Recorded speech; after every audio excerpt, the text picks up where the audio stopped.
Hari Om. Vakratunda Mahakaya Surya Koti Samaprabha Nirvignam Kurume Deva Sarvakaryeshu Sarvada. Shri Guru Bhyo Namaha. Namaste friends.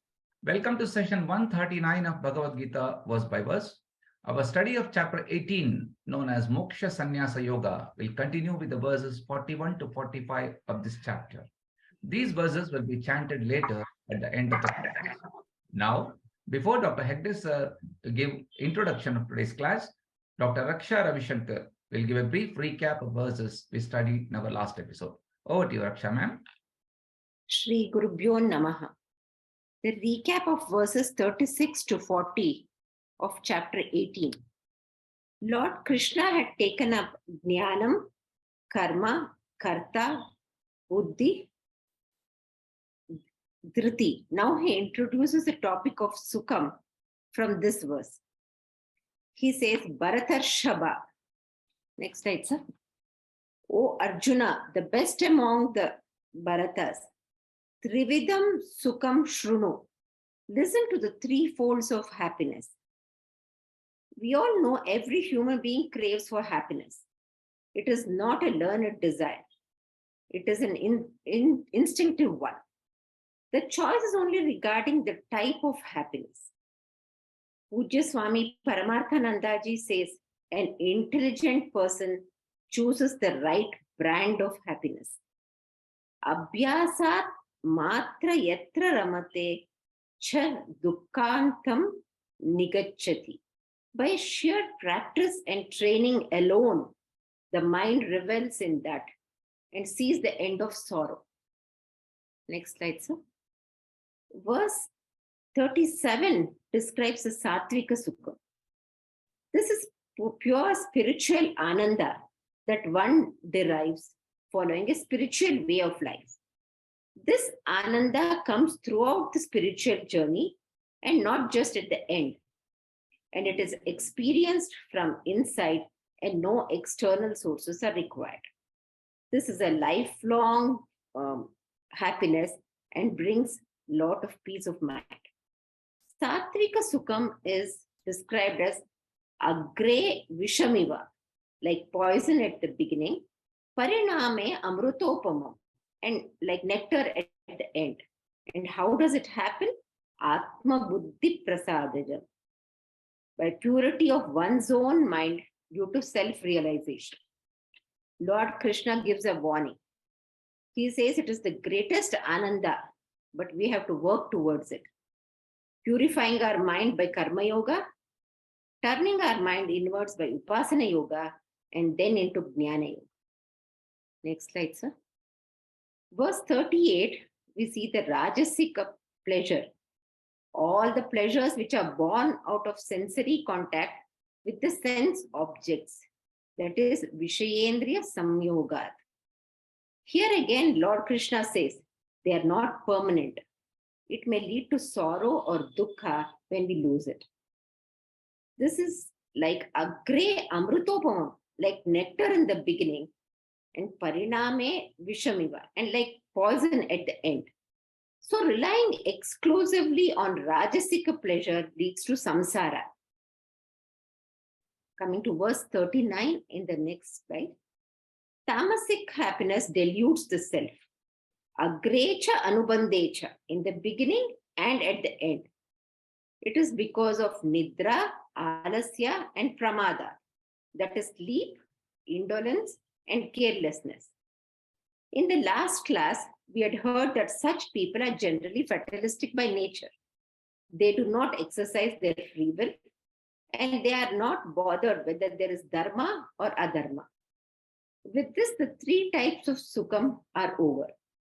And in the next slide, sir, in the verse 40, Lord Krishna concludes the discussion of sattvic, rajasic, and tamasic divisions. In the 14th chapter, he had said the entire material universe is born out of Maya or Prakriti. Maya is made up of three gunas, and therefore all the products of Maya are also will be Sattva, Rajas, and Tamas. The difference being only in the proportion, and no entity is free from this. Tribihi gunaihi muktam sattvam nasti. This is not only in this loka, but extends to the upper and the lower lokas. So, to sum up, in the course of evolution, the soul sleeps in the stones, awakens drowsily in the trees, becomes conscious vitality in the animals, expresses self-conscious discriminative vitality in man, and in the Superman, the soul manifests its true nature of super consciousness and omnipresence. Shri Gurubhyo Namaha. Thank you, sir. Thank you very much, Dr. Aksha, for an excellent recap of the verses we studied in the last class. Sadashiva Samarambham Shankaracharya Madhyamam Asmadacharya Paryantam Vande Guru Paramparam. Om. We come to an interesting portion of the 18th chapter of the Bhagavad Gita, where in this class and in the next class, for the next 9 to 10 verses, Shri Krishna will again summarize both Karma Yoga and Upasana Yoga, Karma Yoga and Jnana Yoga. For this class and in the next class, the first set of verses, about 9 verses, will be on Karma Yoga. At this moment, let us be clear what is the goal and what is the means. Our goal is Parama Purushartha. I want to live in this world where I experience a lot of limitations, where I experience a lot of problems. How I can live in the world of experiences where I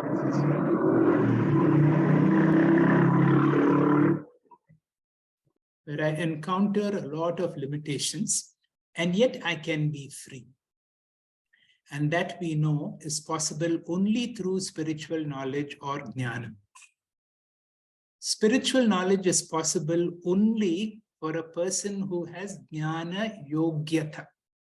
And that is where today's class is very relevant, when Shri Krishna is going to summarize Karma Yoga once again. And of course, it is possible with the help of a guru.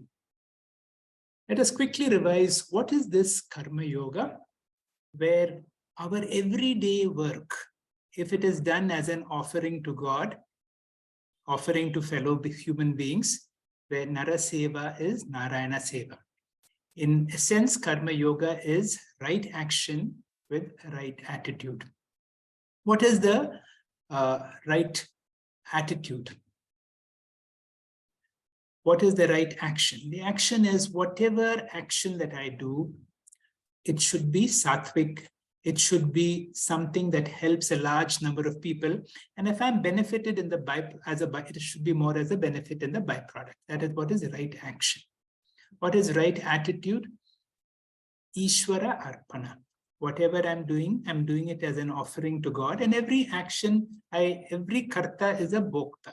I get something in return. Can I be very receptive to whatever the outcome of my action as a prasada?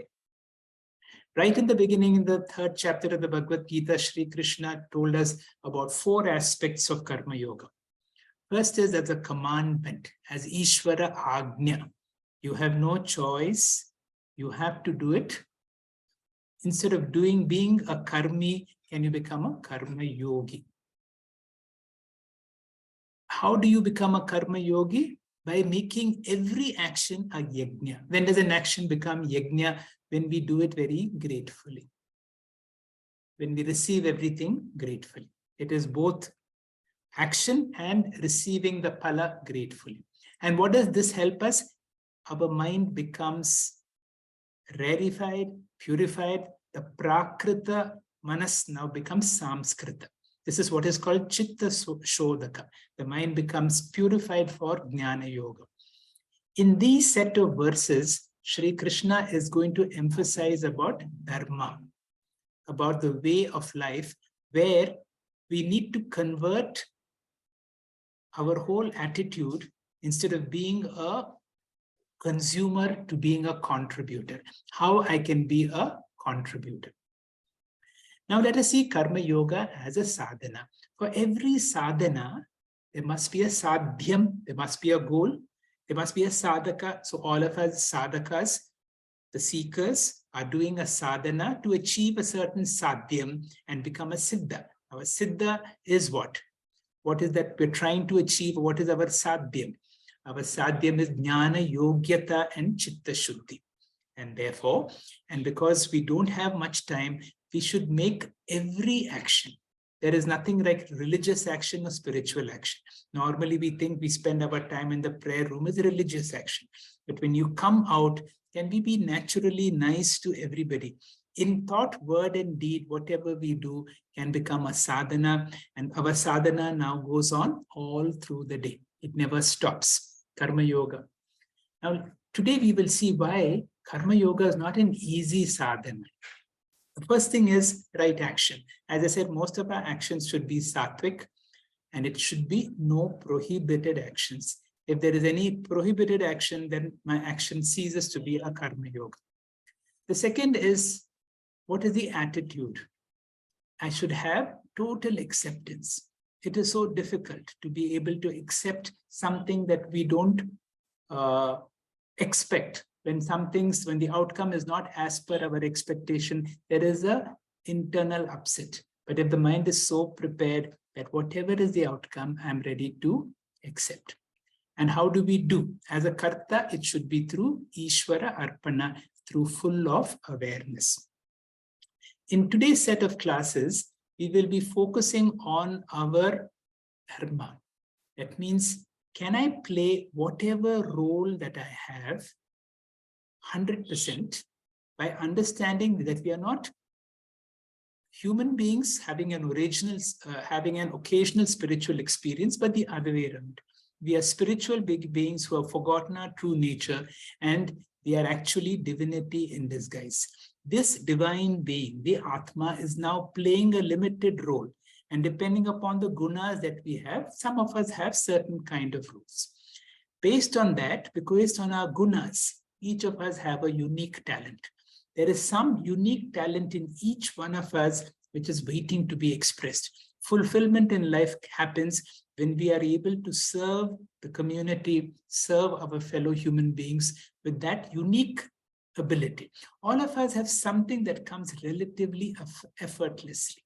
And when there is this action happening, that means when I'm able to use my special talents in the service of for fellow human beings, then my purpose of life is going to be fulfilled. This is also called karma siddhi. That means every action that I do is done for the sake of spiritual growth. It is done as a sadhana. And if I'm doing as a sadhana, that we will see in the next set of verses, or in fact, all these verses are dealing with karma siddhi. Our opening speaker is Pallavi. Pallavi, please. Haro Gurubhyo Namaha, Hari Om. Karma Brahmana Kshatriya Visham Shudram Cha Paranatapam Karmani Pravibhaktani Swabhava Paravai Guna. In this shloka, Lord Krishna once again summarizes Karma Yoga and Jnana Yoga with Guna division and emphasis laid on Swadharma from verses 41 to 49. Lord Krishna says we all have to contribute something to this creation. He continues saying, you can choose any field of work based on your inclination, aptitude, and guna dominance, Sathva, Rajo, or Tamo Guna. Next slide, sir. He categorizes the entire humanity in 4 types based on guna dominance. The Sattva dominance, the person is relatively quiet, not highly active, contemplative mind, and belongs to Guna Brahmana group. Next slide, sir, please. The second type is Rajo Guna Pradhana. Sattva Guna second, followed by Tamo Guna. These are selflessly active people and they belong to Guna Kshatriya group. The third type are Rajo Guna dominant as well, followed by Tamo Guna, and least is Sathva Guna. They are selfishly active. They are recognized as Guna Vaisya. The fourth division is they are Tamo Guna dominant and hence minimally active. They do not have the discrimination power. Therefore, they take up unskilled activity and Guna Shudra is their group. Also, Lord Krishna talks about 4 types of karma based on the Guna dominance. In Shastra, these 4 groups known as Guna Brahmana, Guna Kshatriya, Guna Vaisya, and Guna Shudra. He prefers individuals choosing a profession based on Guna. Next slide, sir. There is also a division based on birth called the caste system, Jati Vibhaga, and is misused by the society.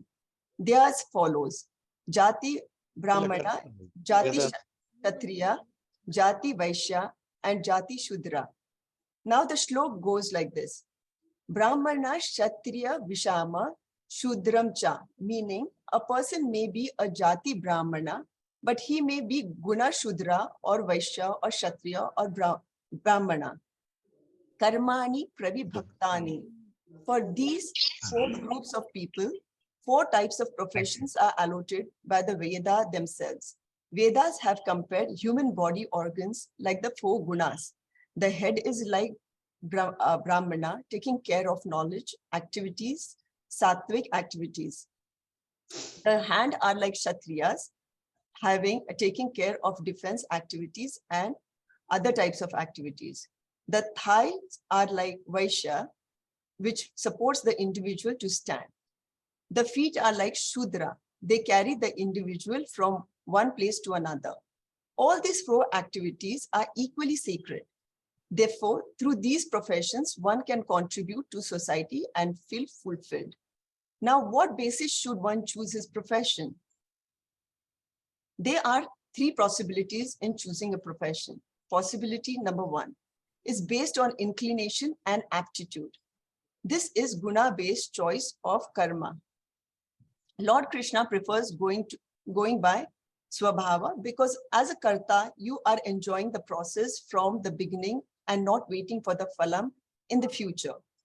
The second possibility is birth-based choice, which is inherited from the family profession. If father is a businessman, then son joins his business irrespective of his education. When an individual is confused about his guna, then this is the next best choice. And the third option is based on money. Which profession pays me well? Shastra says if it is money-based, then that will create lots of problems in the society. Therefore, Krishna says, Swabhava Prabhavihi Gunahi, based on your guna, which is born out of Prakriti or Maya, karmas are allotted. Be proud of whatever profession you take up and love to enjoy it. Hari Om. Thank you very much, Pallavi, for explaining this verse, which Shri Krishna says our whole caste system is not determined by birth, but by gunas. We heard it earlier in the 4th chapter of the Bhagavad Gita, where it said, Chatur Varnyam Maya Srishta Guna Karma Vibhagacha. And therefore, we have the 4 groups, where the Brahmanas are predominantly Sattva. The difference between Kshatriya and Vaisya is the predominance of Sattva Guna to Tamo Guna. Kshatriya and Vaishyas are Rajo predominant, but Kshatriya has Sattva as the next Guna, whereas a Vaisya has Tamo as the next Guna. And a person who's a Guna Shudra is one who's Tamo dominant. The next verse, verse 42, will be explained by Shri Bhaskar. Bhaskar, sir. Yes, sir. Shri Gurubhyo Namaha, chanting the verse.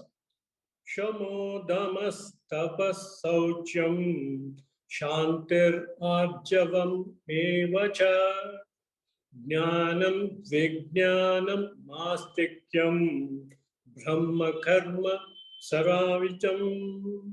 Swabhavijam rather. The verse epitomizes the duties of a Brahmana.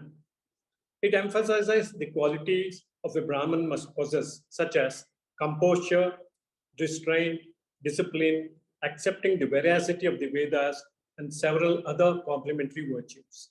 All these are natural by birth to a Brahmana, overlapped with Sattva Guna and the texture of Vasanas, which is Swabhavik. Hence, a Brahmana can fare better. He excels in Brahmana karma, that is, preservation and propagation of the scriptures. Swami Chinmayananda says, a Brahmana is inclined with inherent gunas, akin to a duck taking to water. When we think of an astute Brahman, Adi Shankara instantly comes to our mind. Swami Dayananda Saraswati states that the Shastras envision everyone should become a Brahmana by quality. Here again we see illuminaries or glaring examples of Valmiki and Vedavyasas, who were rishis. Initially, they were into other professions or whatever it is, but they had Brahmanic qualities. Swami says that the Shastra's intent is not to define karma, but help individuals grow through one's own nature, that is gunas, or to evolve into a mature person. Shruti offers a method which is universally accepted. Swami Paramatmananda says that all professions are equally sacred, like different functions of the different organs of the same body. Swamiji says, unlike the Vedic period, a Brahmana by birth took to priesthood. Today, the approach is recommended to select a profession which is more swabhavik, which is more of the guna based. So only then an individual can perform with passion, and the contribution to the society can be optimized. In fact, here it's so divine that contribution is treated as an offering to the Lord. We see examples of great personalities achieving exceptional excellence, like Janaka Maharaj, with exemplary qualities of Brahmana. Ratan Tata, most ethical and dharmic principles of business. We also see our president, Draupadi Murmu, a tribal community woman, but leading a Brahmana lifestyle of austerity. Well, Lord Krishna enumerates the essential qualities a Brahmana should cultivate. Shama, calmness or quietude of the mind. This should be achieved effortlessly, since the mind is always pulled by external worldly factors. Hence, mind control is pivotal. Dhamma, control of the sense organs by reducing the sensory pleasures. Swami Chinmayananda says that the mind is the only property an individual possesses. Well, if that be your home, will you just agree or just give freedom to any stranger to walk into your home? Certainly no. So that's what Swami Chinmayananda says. It's something similar, not to allow external stimuli. So it says no admission without permission. So that is the way your mind has to be controlled. Tapa, self-denial of possessions. Swami Paramatmananda says that a Brahmin's lifestyle is that of a sannyasi, so which demands voluntary poverty, culminating into austerity. Saucham, cleanliness of body and mind. Manusmriti advocates never, or it emphasizes more on the inner purity, thought and spoken words nurtured through intellectual discipline. Shanti, act of forgiveness and developing mental preparedness to enhance tolerance. For instance, mind gets irritated for minor reasons, maybe weather changes or something like that. So Lord Krishna says that austere lifestyle enables Shanti. Next to that, we would go to Arjavam, straightforwardness in conduct, leading a life of integrity by avoiding hidden agenda. Vak, Kaya, and Manas in alignment. Jnanam. Book knowledge of the scriptures is most essential since a Brahmana dedicates his entire life for the propagation of the spirit of scriptures. Obviously, lifelong learning continues. Vijnanam. Aparavidya and Paravidya assist practical validation of Atmajnana. Astikyam. Faith in the Vedas as a means of knowing the spiritual world. Brahmana has two eyes, says Swami Paramatmananda. Pratyaksha Pramanam, the fivefold sense organs, which reveals the material world. And the second Pramanam is Veda. Pratyaksha Pramanam cannot reveal the suprasensory world. Hence, Brahmana accepts Vedas as the sixth sense organ. Well, having all these attributes and practices, how does a Brahmana lead his livelihood? It is said that the society supports him in return for the wisdom he shares. The essence of this verse is that Brahmana serves as a model to the society by or through dharma and austere lifestyle of contentment. His commitment that, he demonstrates that life can prevail without luxury or external comforts, but essentially by inner peace, with simple living and high thinking. Hari Om. Thank you very much, Bhaskarji, for nicely explaining this verse. So what does this verse say? What are the qualities or the traits of a Brahmana? Swabhavajam. What is born with intrinsic attributes like Kshama. Kshama means internal quietness, peaceful heart and mind. Dhamma means self-control. Tapas, who is able to undergo various levels of austerity. Saucham has been explained as both external and internal purity. Shanti, forbearance, patience and understanding. Arjavam, being straightforward. Jnanam, having knowledge, wisdom, and most importantly, astikyam. You should remember the words nastika and astika. An astikyam, one who has shraddha in the Vedas and in God. And of course, dhanam. Dhanam is a generous Ishvara Bhava. That means a person should have leadership qualities. Verse 43 deals with Kshatriya Guna, and that will be explained to us by Colonel Vijayan. Colonel, sir. Hari Om, Gurubhyo Namah. Shauryam Tejo Dritir Dakshyam Yuddhe Chapalayanam Dhanam Ishvara Bhavasa Kshatrin Karma Swabhavagam. Next slide, please. In every society, we need people to shoulder the administration and provide leadership functions. As such, people have to protect the society at times of danger. Hence, these people have to have adequate skills to shoulder these responsibilities. Persons with such skills are called Kshatriyas. Bhagavan, Sri Krishna says in verse 4.13, Chaturvarnam Maya Shrishtam Guna Karma Vibhagasha. The four tasks have been created by me based on their gunas and duties.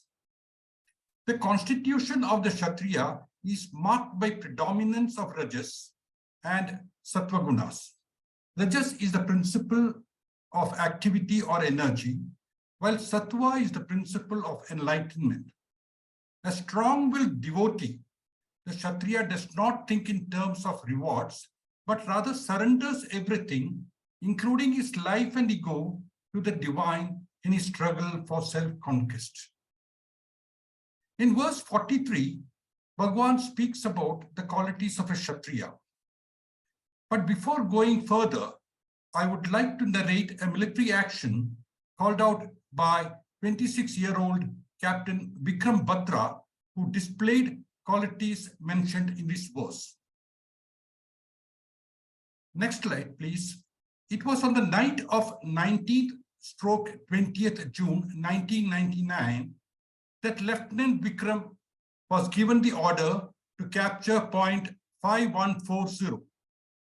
0.5140 means a mountain peak whose highest point is 5140 meters above sea level. Facing heavy odds, the officer, along with his highly trained team, inched forward in the dark night and inclement weather against a highly fortified enemy position and captured the same. He did not lose a single member of his team. He celebrated the victory by using the famous jingle, "Ye dil mange more." Later on the night of 6th and 7th July 1999, after having been promoted to the rank of captain, he was ordered to capture point 4875. During the exchange of fire, Captain Batra got injured, but he continued his charge with the support of fire from the rest of his men and reached the mouth of the ledge. As he was planning his next move, he noticed one of his young soldiers lying in a pool of blood a few feet away. He decided to move the injured soldier to safety along with his assistant. But then he tried to do so. He was hit by a sniper fire in the chest. He breathed his last, uttering the words, "Durga Mata Ki Jai," the battle cry of the regiment. Spurred by this Captain Batra's extreme courage and supreme sacrifices, his men attacked through the ledge and, fighting like men possessed, achieved their objective. Now that we have heard one of the greatest stories of valor and sacrifice in recent times, let us look into the verse in closer detail. Shauryam, courage, valor, heroism. Tejo, fearlessness. Pritir, the willpower, fortitude, the inner power which can help continue the activity for the length of time, but does not get tired of the activity. Dakshyam, capacity to take quick decisions, crisis management. Yuddhe chapi apalayanam, not running away from enemy, cowardice. Dhanam, Ishvara Swabhava, leadership qualities. Kshatram karma, duties of a Kshatriya. Swabhavagajam, born of intrinsic qualities, being born with such qualities. The internal and diabolic struggle between forces of good and evil, of light and darkness, is taking place continuously in the heart of every human being. The struggle is continuous and unceasing till the final liberation is attained. Every human being needs dharma of the Kshatriya to remain firm, bold, and unyielding in the struggle with evil and ignorance. There should be no backward step, no looking back, no relaxation of effort, no feeling of defeat and frustration. March onwards is the command till the goal is reached. It's only then that man can attain the rulership of the empire of freedom or moksha. So man should strive for the light of the Brahman and the power of Kshatriya. Hari Om. Thank you very much, Colonel Vijayan, for giving us a very inspiring story to inculcate the values of a Kshatriya. All of us are also seekers of Paramapurushartha. And for that, we need that qualities of a Kshatriya to have certain amount of fortitude. That means I'm ready to do whatever is required to be able to get to my goal. Shauryam, strength, tejas, brilliance in my mind, dhritihi, to have that tenacity of fortitude. Dakshyam, that skill. Apalayanam, not to run away from the enemies, the inner enemies within me, kama, krodha, but to fight them, yuddhe. And if you have these qualities, these are the qualities which all of us require in our sadhana for Paramapurushartha. The next verse will be explained by Dr. Rekha. Dr. Rekha, please. Om Shri Gurubhyo Namaha. I'm going to recap a little because I find this very uplifting and energizing. So in the first part of the 18th chapter, Lord Krishna had summarized the entire Gita teaching, consisting of the two primary spiritual sadhanas, Karma Yoga and Jnana Yoga. And they have been presented to us as two compulsory sadhanas, which we have to do, and we have to do them in order. First, Karma Yoga, because that is going to prepare the mind, followed by Jnana Yoga, because it's going to give us spiritual knowledge through Shravanam, Mananam, and Nididhyasanam, and of course, the subsequent moksha. Next slide, please. So again, they are repeated. So these verses 41 to 49 represents a summary of Karma Yoga, and it emphasizes Swadharma. So we have learned repeatedly that Karma Yoga is that lifestyle where one dedicates one's life to various activities to purify the mind. So one leads a religious lifestyle to prepare the mind to get Gnana Yogyata Prapti. So this is a sort of extrovert life, otherwise called Pravritti Marga. And all of us must go. And this is emphasized that all of us must contribute to society. And if we do it as a form of offering to the Lord, that is the best form of Karma Yoga. Next slide, please. Lord Krishna says that we have to take up a profession and contribute, and we should look upon the money that we receive only as an incidental byproduct. That should not be the reason why we take up a profession. From the spiritual angle again, the first stage of life is to contribute to society when we are also more active. And this is a form of, this giving is looked upon as worship of Vishwarupa Ishvara. In Vedic teaching, Bhagwan and the world are one and the same. And we have seen in the 11th chapter that Bhagwan alone appears as the world. So any contribution to creation is actually a form of offering to the Lord. Next slide, please. So how do we decide which profession to take? So we have already heard that depending on our gunas, whether they are sattvic, rajasic or tamasic, one can choose what profession one takes up. But whatever it is, the attitude should be the same. Ishvara Arpana Bhavana and Ishvara Prasada Buddhi. Next slide, please. Again, I'm repeating this. This division should be based on character and not on birth. And as Pallavi has explained in detail in the beginning of the class, based on which of the three gunas is predominant, that is what defines whether one is a Guna Brahmana, Guna Kshatriya, Guna Vaisya, or Guna Shudra. And what the scriptures tell us is that the 4 types of professions also are allotted by the Vedas themselves. So the best way is to go by one's own swabhava, by the guna. The second, now if somebody is not very sure which one to follow, the second option is to follow one's jati, where you take up the family profession. And even these professions are broadly divided into Brahmana, Kshatriya, Vaishya, and Shudra. And when it's based on birth, it's called Jati Brahmana, Jati Kshatriya, Jati Vaishya, and Jati Shudra. And this is what was called the caste system. But what is very important to realize is one may be a Jati Brahmana, but if the guna is that of the other ones described, one can be a Guna Shudra, Guna Vaisya, Guna Kshatriya, or a Guna Brahmana. The third way of choosing what profession to take is the worst possible thing, not to respect one's guna or jati, but just look at what pays the most, and that is to be abhorred. Next slide, please. So in the next slide, I'm just repeating again the very nice qualities that are required for Brahmana karma or Kshatriya karma.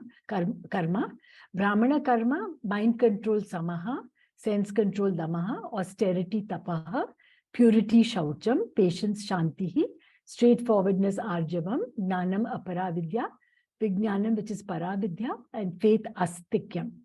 Kshatriya's nature, shauryam, courage. We just heard this beautiful story. Tejaha, power, dhritihi, perseverance, dakshyam, resourcefulness, yuddha, cha api apalayanam, not running away from the battlefield, danam, charity, ishvara bhava cha, leadership qualities. Next slide, please. So coming to verse 44, Krishi Gaurakshya Vanijam Vaishya Karma Swabhavajam Paricharyatmakam Karma Shudrasyapi Swabhavajam. So this verse says agriculture, tending to cattle and commerce are the natural duties of a Vaishya, that is based on Guna. And based on Guna, the duty of a Shudra is that of service. Next slide, please. So in the first line, the Vaishya karma is described. Krishi is agriculture or industry. Gauraksham is cattle rearing. And Varnijyam is commerce, business or exchange. So it is very important. The economic well-being of the country is important. And we need people who have to take important decisions involving skill, leadership and discrimination, involving business and finance. And so this is an important profession too. In the second line, in the next slide, we see that the Shudra karma is described. Shudrasyapi Swabhava. So there are people who do not have leadership qualities, but they can do as they are instructed. And these people might be unskilled, and they're called Shudra by character, but not by birth. So whoever has Shudra Guna, they can serve the other three groups of people, Brahmana, Kshatriya, and Vaishya Guna people, and they do a very good job of that too. So Shudra karma is paricharya, that is service in which decision making is not involved, but they are told what to do and they do that well. And I think the most important thing that is stressed is that all four professions are equally important for society, and society couldn't progress without having people with all the four gunas. Thank you. Hari Om. Thank you very much, Dr. Rekha. Enjoyed listening to your presentation. You know, when you so nicely summarize all that we need to know about Karma Yoga, and how Sri Krishna has nicely brought out the relevance of Karma Yoga to what we do in our daily lives. And this verse is a nice poetic combination of the qualities of a Vaishya and of a Shudra, of those who are predominantly engaged into Vyavasaya, into agriculture and taking care of the cows, trading, and the Shudras whose role is one of service. The last verse today will be explained to us by Panaga. Panaga, please. Harihi Om Shri Gurubhyo Namaha. Swe swe karmanyabhirataha samsiddhim labhate naraha swakarma niratah siddhim yatha vindati tachrunu. In this verse, Lord Krishna emphasizes converting one's own profession, Swadharma, into Karma Yoga. That is, performing one's own profession or occupation as our daily offering to the Lord.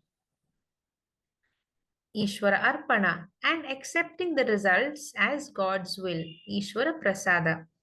It is, of course, a very, very difficult spiritual sadhana. Hence, though Lord Krishna introduces it in the 3rd chapter itself, he emphasizes Karma Yoga in several chapters thereon. Here in the 18th chapter, Sri Krishna states that all professions are important in society, just like all organs in the body are very important. So we must never feel our profession is superior or inferior to the others, but only perform our duty with sincerity. Lord Krishna advises us to intelligently choose a profession that most suits our personality and take pride and excel in it, because it is always easier to do well in what comes naturally to us. Next slide, sir. The import of this verse is that to convert our swadharma or karma into karma yoga, we do not have to change our actions or profession, but the attitude with which we perform these actions. It is understood here that actions refer to sattvika karma, which serves society in some way. Today, it is very common for us to switch jobs because another company or industry appears more attractive. But unless we change our attitude towards our work, boredom and disinterest are bound to set in eventually.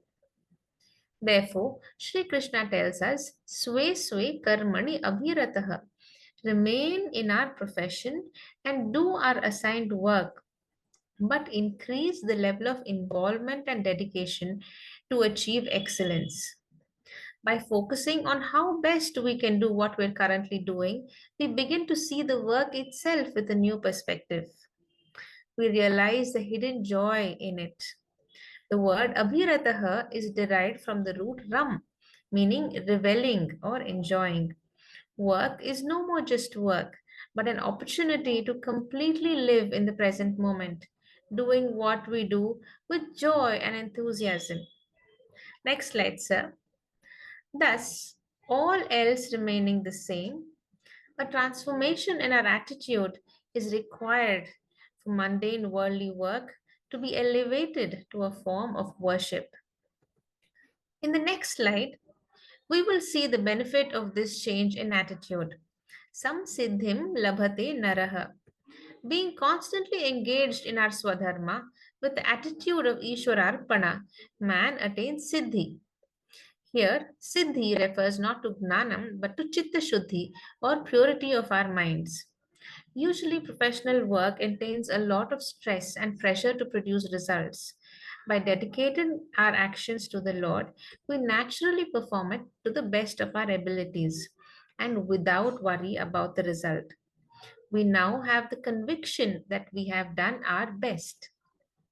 Work thus performed usually produces the desired results, and even if there is an undesirable result, we accept it with a steady mind as Ishvara Prasada.